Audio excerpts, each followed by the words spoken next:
जय श्री राम मेरे प्यारे दोस्तों।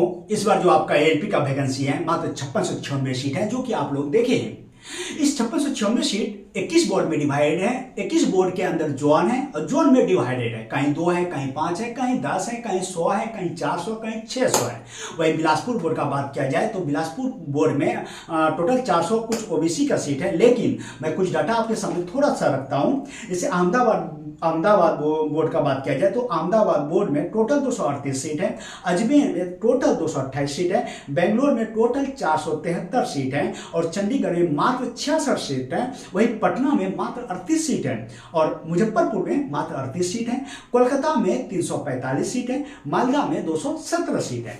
हमने थोड़ा सा डाटा आपके सामने रखा। अभी जो आप फॉर्म फिलअप किए हैं या फिर करेंगे, है ना, करने वाले हैं, आपको फॉर्म फिलअप करने समय बहुत ज्यादा परेशानियों का सामना करना पड़ता है। ये समझ में नहीं आता है कि आखिर कौन से बोर्ड को सिलेक्ट करूं, किस जोन को सिलेक्ट करूं, है ना। अगर ये बाहर से अगर इन चीजों को आप देखते हैं तो लड़का किन किन चीजों को सामने रखता है। पहले उस बोर्ड को देखते हैं, किस बोर्ड में सीट ज्यादा है। सबका नजर यही रहता है, किस बोर्ड में सीट ज्यादा है उसी बोर्ड में मेरा फॉर्म गिरना चाहिए, किस जोन में सीट ज्यादा है उसी में सीट ज्यादा मेरा फॉर्म फिलअप होना चाहिए। दूसरा बात यह होता है, बोर्ड में सीट तो ज्यादा है, कटअप क्या जाता है वहां पे, पिछले 5 साल का कटअप क्या रहा है, ऐसा भी हम एक अपना रखते हैं डाटा, तब जाकर के हम फॉर्म को फिलअप करते हैं, है ना। चलो हम थोड़ा सा आपको 2019 में ले जाते हैं और अंदर का बात बताते हैं। जब लड़का एग्जाम देते हैं, CBT 1 देते हैं, CBT 2 देते हैं, देन आपका डॉक्यूमेंट वेरिफिकेशन और मेडिकल होता है। तो आपको हम अपने जो हमने अनुभव किया, जो हमने देखा, वहां से हम आपको बताते हैं और पूरा सटीक बात आपके सामने रखते हैं, अंदर का बात, है ना। जब 2019 में जो आपका एएलपी का वैकेंसी आया था, जब उस समय हमको मेडिकल के लिए और डॉक्यूमेंट वेरिफिकेशन के लिए शॉर्टलिस्टेड किया गया, तो मेडिकल और डॉक्यूमेंट वेरिफिकेशन 4 से 5 दिन का समय लगता है ना। कोलकाता बोर्ड में गार्डन रिच में आपका मेडिकल और डॉक्यूमेंट वेरिफिकेशन के लिए आपका जो कोलकाता बोर्ड होता है वहां पर होता है ना। तो गार्डन रिच में हमको 4 से 5 दिन समय मिला। इस 4 से 5 दिन के दरम्यान में हमको कई सारे लड़के से मुलाकात हुआ, है ना। कई स्टेट, अलग अलग स्टेट से जो लड़का वहां पर पहुंचे थे उससे बात करने का मौका मिला, है ना। तो वहां पर जो लड़का था, ज्यादातर लड़का, हम तो बिहार से थे, ज्यादातर लड़का वहां पर राजस्थानी थे। राजस्थानी के मीना सब होते हैं, जो ST SC में आते हैं, वो सब थे ज्यादा।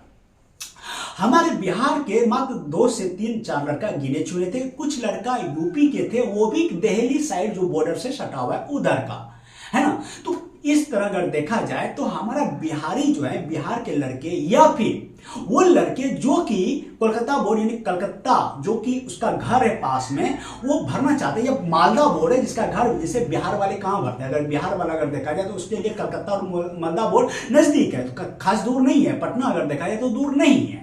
तो अब वहां पर लड़का लोग, वो लड़का कहां गए, पास के लड़का कहां गए, और देखते होंगे सिकंदराबाद का कटअप 2019 में बहुत ज्यादा गया था, इसका सीट भी वहां बहुत ज्यादा था।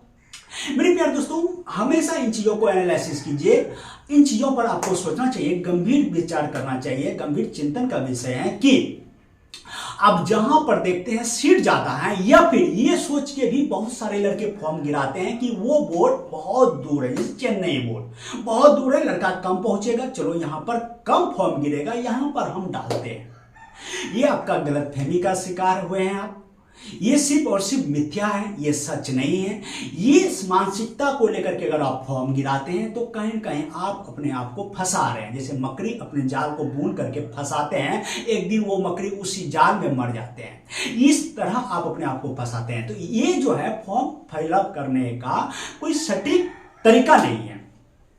आप जिस जगह हैं, आपका घर कहाँ है, बिहार है, राजस्थान है, पटना है, कहाँ है, आप जहां हैं पहले वहां पर देखो उस बोर्ड में कितना सीट है।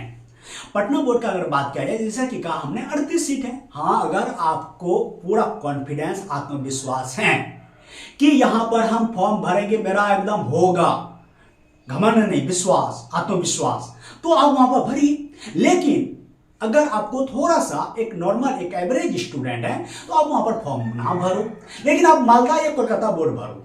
इसका एक रीजन और है, देखो, जब आप बिहारी, देखो किसी भी बोर्ड का कटअप ज्यादा जा रहा है, बहुत ज्यादा सिकंदराबाद का इलाहाबाद का गया था, तो वहां पर आप देखिएगा कि वहां पर बिहारी ही ज्यादा है। इसका मतलब अब लोग क्या, पूरा ये दुनिया जानता है, पूरा भारत जानता है कि जनरल कंपटीशन जो होता है उसमें बिहारी ज्यादा फाइट करता है। और बिहारी लोग हर जगह पहुंचते हैं, वो चेन्नई हो, श्रीनगर हो, जहां हो, लड़का पहुंच करके अपना दबदबा बनाते हैं और किला गाड़ के आते हैं। मेरे प्यारे दोस्तों, हमेशा बिहारी ही कटअप को हाई ले जाता है, अपर उसको अप लेवल पर पहुंचा देता है। तो आप जो है कोलकाता बोर्ड भरो या मालदा बोर्ड भरो, या फिर उस जगह के जहां वह हैं, आप राजस्थान के हैं, जहां भी है, आप वहां के पास के नजदीकी बोर्ड को भरो। इसमें आप जब CBT 1 अभी जब फ्रेश फॉर्म भरेंगे, आपको सिर्फ बोर्ड चूज करना होता है। इसे मैंने कहा कोलकाता या मालदा बोर्ड। कोलकाता अगर बिहार से हैं, आप पटना नहीं भरेंगे, मुजफ्फरपुर नहीं भरेंगे, तो आप कोलकाता या मालदा जरूर भरिए, जिसमें कि आपका टोटल सीट जो है 300, कोलकाता का अगर बात किया जाए 345 है, मालदा का बात किया जाए तो 217 है। इसमें से कोई एक बोर्ड को आप चूज करना चाहिए। जब बोर्ड को आप फॉर्म भरेंगे CBT 1, तो उसमें सिर्फ बोर्ड ही चूज होगा। ध्यान से सुनना, उस समय आपको जोन चूज करने नहीं ऑप्शन आता है ना। तो जोन चूज करने कब आएगा? जब आप CBT 1 करेक्ट कर जाएंगे, जो आपका पास करने का जो जरिया है, जो उसका परसेंटेज है, वो जब पास करके आपका जब CBT 1 का रिजल्ट आएगा, देन आपको CBT 2 के लिए एक बार फिर से फॉर्म को उसी को फ्रेश से भरवाया जाता है। उसमें आपको जोन प्रेफरेंस करने का ऑप्शन देता है कि मालदा बोर्ड या कोलकाता बोर्ड का अगर मैं बात करूं, तो जैसे कोलकाता बोर्ड में 2 जोन है, ER और SER, eastern railway, south eastern railway, वही मालदा बोर्ड में भी ER SER है। तो दोनों बोर्ड में, दोनों जोन में, कोलकाता बोर्ड का 2 जोन, मालदा बोर्ड का 2 जोन, दोनों जोन में फिर अलग अलग सीट है, कहीं ज्यादा है कहीं कम है। ST के लिए अलग है, OBC के लिए अलग है, UR यानी जनरल के लिए अलग है। एक आता है EWS, इकोनॉमिकली वीकर सेक्शन, अर्थात जो कि काफी गरीबी रेखा के नीचे आते हैं, जिसका आर्थिक स्थिति बहुत ही खराब है, जो कि साल में मात्र, जिसका जो रेवेन्यू है वो साल का 8 लाख से भी कम है, और वो कैंडिडेट ST, SC, OBC किसी भी कैटेगरी से बिलोंग्स नहीं करता है, अर्थात वो गैर आरक्षित, आपका गैर आरक्षण श्रेणी में आता है, वो कैंडिडेट EWS में आते हैं। उसके लिए अलग है। एक है एक्स सर्विसमैन के लिए अलग है। तो प्रत्येक जोन में इस तरह से कैटेगरी वाइज सीट को डिवाइड किया गया है। आप जिस जोन में फॉर्म भरेंगे, जिस बोर्ड में फॉर्म भरेंगे, वहां पर आपको इन चीजों को देख लेना है। थोड़ा सा इस चीजों को आप देख लेंगे बारीकी से। आप जिस भी कैटेगरी से बिलोंग्स करते हैं, आप अपने कैटेगरी के अनुसार देखो वहां पर कितना सीट है। दूसरा बात, ये जब फॉर्म फिलअप करेंगे, जब CBT 2 के समय आप पोस्ट को जोन को प्रेफरेंस करेंगे, तो जोन को प्रेफरेंस करने टाइम ये चीज माइंड में कई सारे कैंडिडेट को पता नहीं है, हम आपके सामने रख रहे हैं। ये चीज माइंड में आ जाता है कि जब आप कोलकाता बोर्ड का जैसे हम बात कर रहे हैं, तो उसमें ER और SER है। अगर आप फर्स्ट नंबर में ER रखते हैं, सेकंड नंबर में SER रखेंगे, तो बात ये हो जाता है, क्या अगर हम ER का कटअप पार नहीं किए तो क्या होगा?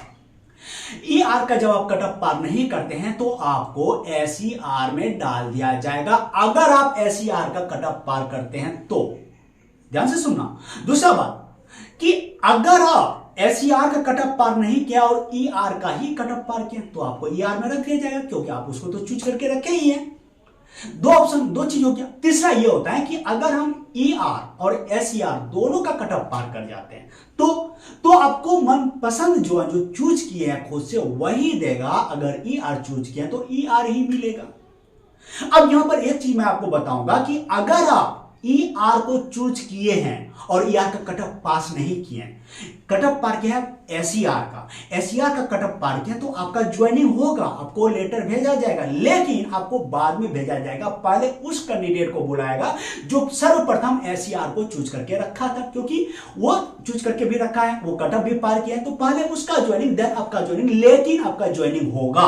क्योंकि रेल जो है बोर्ड जब आप सिलेक्ट करते हैं, जब फॉर्म पहला भरते हैं, जब उस बोर्ड में जो कटअप गया उसको अगर पार कर जाते हैं, तो ये मायने नहीं रखता है कि आप ER का कटअप पार किए हैं या SER का कटअप पार किए हैं। आप किसी भी जोन का कटअप पार किए हैं तो आपका ज्वाइनिंग होगा। अगर आप अपने मनपसंद जोन के अनुसार जो चूज किए थे उसका अगर कटअप पास किए हैं, तो आपको वही मिलेगा, वरना रेल अपने अनुसार आपको देगा। तीसरा चीज ये हो जाता है कि जब आपका ज्वाइनिंग लास्ट में होता है, लास्ट में रेल क्या करता है, रेल को पहले जितना कैंडिडेट चाहिए शुरू में बहुत जल्दी बहुत रफ्तार से फास्ट वे में काम करता है, लड़का को ज्वाइनिंग तरह दे देता है। जब रेल को जैसे एसईआर में जितने भी एसईआर में देखो फिर डिवीजन है, जोन हो गया, फिर अंदर में डिवीजन है, डिवीजन में फिर लॉबी है। तो जहां जैसे लड़का को चाहिए डिवीजन वाइज लॉबी वाइज लड़का अगर फिलअप कर जाता है तो आप भले ही एसईआर का कटअप पार किए हैं या ईआर का कटअप पार किए हैं या फिर आपका ज्वाइनिंग जब लास्ट में होगा तो आपको जरूरी नहीं है कि कोलकाता बोर्ड का ईआर और एसईआर जोन में किसी एक को देगा, ऐसा नहीं है। ओवरऑल इंडिया में रेल को जहां जरूरत पड़ेगा वहीं आपको ले लिया जाएगा। इन चीजों को आप ख्याल रखिएगा। हाँ, अगर आप कटअप पार करते हैं तो आपको वही देगा और फर्स्ट में आपका ज्वाइनिंग होगा और नंबर वाइज ज्वाइनिंग होता है। जिसका जैसा नंबर रहता है, जिसका जितना ज्यादा नंबर रहता है तो ज्यादा वाले नंबर को पहले बुलाते हैं, लो वाले नंबर को बाद में बुलाते हैं। ऐसा 2019 में देखने के लिए मिला था, इस बार भी शायद यही होगा। तो सर्वप्रथम हमेशा माइंड से ये क्लियर कर दो, गलतफहमी का शिकार मत रहना कि जहां सीट ज्यादा है, जैसे बिलासपुर बोर्ड में सीट ज्यादा है तो आप बिलासपुर बोर्ड में अगर यहां से बिहार से बिलासपुर बोर्ड भरते हो तो जाओ आप बोर्ड भरो, लेकिन वहां पर वैकेंसी भी आपका ज्यादा गिरेगा, वहां पर सीट भी ज्यादा गिरेगा, सीट ज्यादा गिरेगा, फॉर्म ज्यादा गिरेगा तो कटअप अपने आप ज्यादा पहुंच जाएगा और वही लड़का कटअप पहुंचाएगा बिहारी, दूसरा कोई नहीं पहुंचाएगा। इसीलिए आप कोलकाता या मालदा या फिर आप जहां के नजदीकी हैं, राजस्थान से हैं, अजमेर से हैं, बंगाल से हैं, जहां से आप हैं उस बोर्ड का ही फॉर्म गिराओ, आपको बहुत ही सुविधा होगा और हमेशा सुविधा होगा, ठीक है ना। ये चीज सोच करके आप फॉर्म फिलअप करने मत जाना कि जहां ज्यादा है वहीं पड़ जाएंगे, आप बहुत गड्ढे में गिर जाएंगे, क्योंकि बिहारी ही हर जगह पहुंच करके आपका कटअप को हाई करता है। तो इन चीजों को माइंड से निकाल दो और क्लियर तरीके से मैं फिर से एक बार आपको रिपीट कर रहा हूं कि अगर बिहार से हो तो कोलकाता या मालदा बोर्ड जरूर भरना आप, ये आपके लिए खास हमारा वीडियो है, ठीक है। और कुछ फिर भी डाउट रह गया हो तो आप कमेंट करना, आपके लिए जरूर हम फिर बात करेंगे, है ना। मेडिकल को लेकर के ज्यादा चिंतित ना हो, मेडिकल से रिलेटेड आपका आंख ठीक है तो सब ठीक है, आंख खराब है तो सब खराब है, कागज पे लिख लो। दूसरा बात कि अभी जो है आपका CBT1 अभी जो एग्जाम है आपका CBT1 अभी समय है आपके पास, लेकिन CBT1 और CBT2 के बीच में समय नहीं है, मात्र 1 महीना का समय है ना। तो CBT1 और CBT2 के बीच में जो 1 महीना का समय है उसमें आप ट्रेड का तैयारी नहीं कर सकते हैं, तो ट्रेड का तैयारी आपको अभी से करना है, अभी जो आपके पास समय है अभी से करना है। क्योंकि देखो अगर आप एक ओरिजिनल स्टूडेंट हो तो पढ़ाई तो आप किए ही है, बस रिवीजन कर रहे हैं। जो CBT1 या CBT2 में जो 100 पेपर होगा और 75 नंबर होगा, math physics chemistry reasoning bio current affair, आप तो पढ़ाई किए ही है, लेकिन इसका रिवीजन है और रिवीजन कंटिन्यू जारी रखना है तब तक जब तक आपका एग्जाम निकल नहीं जाता है ना। दूसरा बात ये है कि अभी जो है ट्रेड का लेकर के अगर आप एक ओरिजिनल स्टूडेंट हो तो अगर आप एग्जाम को क्रैक करना चाहते हो, फाइनल स्कोर आप फाइनल सिलेक्शन चाहते हो तो ट्रेड को अभी से पढ़ो। आप ट्रेड को अभी से पढ़ेंगे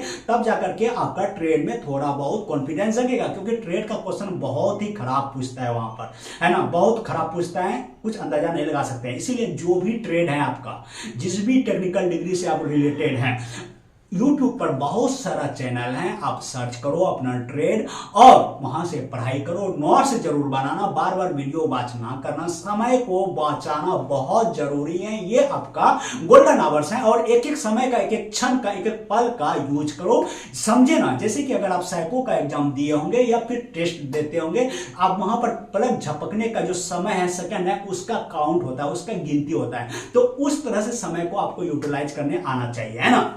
तो ट्रेड का तैयारी अभी से करो। करंट अफेयर हमेशा हम जोड़ दिए हैं, करंट अफेयर को आप वैसे ही पढ़ो जैसे पेपर पढ़ते हैं, करंट अफेयर को रटो मत।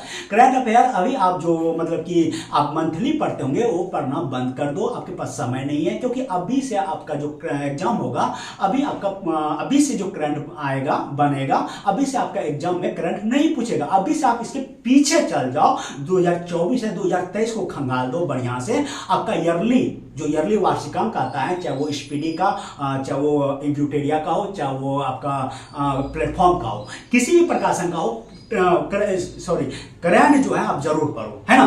करंट जो है तीनों प्रकाशन का या 3 से 4 प्रकाशन का जरूर पढ़ो, क्योंकि किसी एक प्रकाशन का ट्रेड पढ़ने से, किसी एक प्रकाशन का आप करंट अफेयर पढ़ने से आपका करंट कवर नहीं होगा, क्योंकि प्रत्येक प्रकाशन जो है अपने अनुसार जो उसको लगता है इंपॉर्टेंट क्वेश्चन है वो अपने अनुसार उसमें डालता है, लेकिन किसी एक प्रकाशन का करंट पढ़ के आप करंट को कवर नहीं कर सकते। अगर आप चाहते हैं एग्जाम में 12 से 13 15 करंट पूछता है, 13 या 15, मैक्सिमम एवरेज 15 पूछता ही है, अगर 15 में से आप 13 करना चाहते हैं तो 3 प्रकाशन कम से कम कवर करो, स्पिरिट और ड्यूटेरिया और प्लेटफॉर्म यानी रुक्मणी, 3 प्रकाशन को कवर करो। 3 प्रकाशन को कवर करेंगे तो जाकर के आप 15 में से 12 या 13 कर पाएंगे, और इतना करंट कर पा रहे हैं आप तो बहुत ही अच्छा कर पा रहे हैं आप, आपका रिजल्ट बहुत ही अच्छा होगा, है ना। तो ये हो गया करंट का बात। और फिजिक्स का बात, फिजिक्स में न्यूमेरिकल्स और डायमेंशन यानी बीमा बहुत पूछ रहा है, 2019 में बहुत पूछा था। न्यूमेरिकल्स से 2 या 3 क्वेश्चन देखने के लिए मिला था। न्यूमेरिकल्स से 2 या 3 क्वेश्चन आपके लिए मायने रखता है, क्योंकि न्यूमेरिकल्स सब कोई स्टूडेंट नहीं बना पाता है, नॉर्मल क्वेश्चन सब कोई करके आता है, आपको लगता है आप किए, लेकिन ऐसा गलतफहमी का शिकार है। न्यूमेरिकल क्वेश्चन करने आना चाहिए। न्यूमेरिकल जब आप एक क्वेश्चन कर पूछेगा, 2 क्वेश्चन पूछेगा, जब 2 कर देंगे तो आप कई गुना स्टूडेंट को आप पीछे किए, क्योंकि न्यूमेरिकल जो है सबसे नहीं बनता है, इसीलिए न्यूमेरिकल पर फोकस करो, डायमेंशन पर फोकस करो और ऐसा यूनिट, क्योंकि न्यूमेरिकल, डायमेंशन और ऐसा यूनिट जब कर रहे हैं इसका मतलब थ्योरी आपका जो है बहुत अच्छा है, क्योंकि न्यूमेरिकल बनाने के लिए फार्मूला का यूज होगा, फार्मूला से रिलेटेड आपका ऐसा यूनिट यूज हो जाएगा, ऐसा यूनिट यूज हो जाएगा तो उसी से डायमेंशन निकलता है यानी बीमा निकलता है, वो भी आपके अंदर आ जाएगा, और इस तीनों को आप कवर करते हैं तो थ्योरी भी आपका अच्छा हो जाता है, और यही थ्योरी आपसे एग्जाम में फिर पूछे जाते हैं ऑब्जेक्टिव बना करके, है ना। तो इस तरह से आपको पढ़ाई करना है। तो इसके बाद भी अगर कुछ कमेंट हो, आपका कुछ सवाल रह गया हो तो कमेंट जरूर कीजिएगा, ठीक है ना। ज़्यादा घबराना नहीं है, बेचैनी नहीं करना है, बिंदास तरीके से पढ़ो। और ज़्यादातर यूट्यूब पर जो अभी गैदरिंग वीडियो अपलोड हो रहा है, यहाँ स्ट्राइक, ये स्ट्राइक, वो स्ट्राइक, वो सब ज़्यादा वॉच ना करो, समय का ज़्यादा यूज करो, सही जगह का समय पर लगाओ। मिलता है नेक्स्ट वीडियो, तब तक के लिए जय।